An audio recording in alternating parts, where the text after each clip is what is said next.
그때 그래서, 자유화는요? 네, 이 보면은 이제 그 자유화 보시면 물고기 2마리가 있는데 그거는 자녀 2명을 말하는 거고요. 아래에 있는 소금쟁이가 있습니다. 이건 남편이에요. 좀 동떨어지게 혼자서 있고요. 그다음에 여기 보면 연잎이 있는데 처음에 개구리를 그리고 싶었으나 표현을 못했대요. 연잎은 본인, 개구리도 역시 본인인데 뛰쳐나가고 싶고 돌로 막혀있는 이런 상황에 답답한 걸 볼 수가 있습니다. 남편은 곤충이고. 네. 아니 정말 그 당시에 생각나는 그 상황 속에서의 그림을 그린 거잖아요. 근데 이렇게 마음이 표현되어 있다는 게 참 놀랍기도 한데요. 그렇습니다. 그렇다면 상담하셨을 때 이 부부의 가장 큰 문제점은 어디에 있을까요? 네, 물론 이제 표면적으로는 경제적인 문제도 있지만 어느 정도 시간이 지나니까 서로에 대한 감정 있는 부분이라던가 가사 노동에 대해서 도와주는 거라든가 이해해달라는 어떻게 보면 서로의 그 애정에 대해서 좀 표현하고 표현받지 못하고 이런 부분에서 문제가 오는 걸 볼 수가 있습니다. 이 교수님, 실제로 상담하시다 보면 이런 사례들 많이 보시죠. 그렇죠. 이 부부도 그렇고 어떻게 좀 해결을 해야 할까요? 네, 제가 그림을 통해서도 볼 수 있는 건 이 부부가 지금 그 문제 자체가 굉장히 복잡하고 지금 여러 가지 그림들이 나온 걸 보니까 복잡하고 또 그 문제는 원가족과의 문제가 이제 얽혀 있다라는 걸 볼 수가 있어요. 그리고 이제 전체적인 그림에서 상대방을 그 뭐 벌레나 아니면 멀리 떨어져 있는 모습을 그리는 걸 봐서 우리들의 문제는 내가 어떻게 해서가 아니라 남 탓이다라는 그런 태도를 볼 수가 있고 또 전체적으로 무기력에 빠져 있는 것 같은 그런 느낌이 듭니다.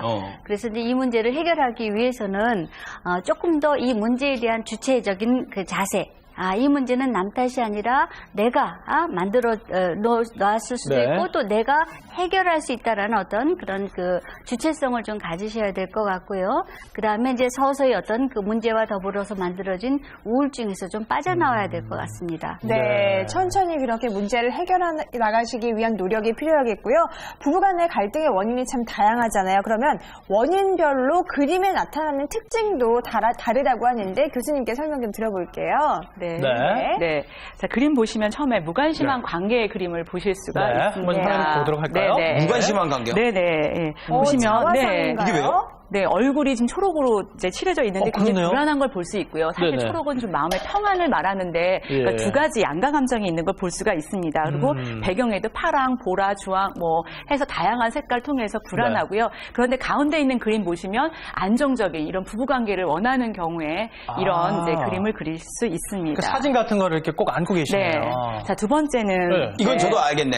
네, 딱 보시면 아시겠죠. 남편이 잘못한 그림 아니야 이거. 남편이 너무 무심하니까 지금 이런 그림이 나오는 거 아닙니까? 네네. 성적으로 무심한 남편을 이제 보고서 이제 분노를 표시한 그림입니다.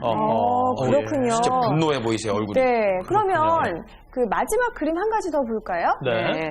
이 보면 이제 욱하는 성질을 가진 남편. 그러니까 칼 아니에요? 칼이잖아요, 칼. 네네. 분노 조절이 안 되는 남편의 그림입니다. 보시면 이 원이 자꾸 자기 가운데로 향하는 걸 볼 수가 있죠. 그리고 이제 뾰족뾰족한 이런 도구들이 보이고요. 옆에는 또 이렇게 사슬처럼 보이는 날카로운 면들이 많이 보이고 있습니다. 굉장히 불안한 거죠. 그렇네요. 그래서 이 어느 정도 오래 갈지 모르겠지만 항상 불안한 가운데 남편을 보는 이런 갈등을 표현한 거라고 보시면 되겠습니다. 근데 이런 게 나오는 게 다 스트레스 때문 아닙니까, 우리가?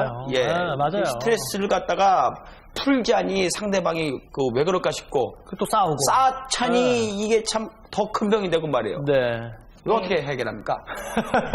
자, 스트레스도 풀고 또 부부간의 갈등도 해결할 수 있는 방법. 맞습니다. 이거는 뭐 스트레스가 굉장히 쌓여 있어서 거의 분노, 화가 되어 있는 그런 상태로 보여지는데요.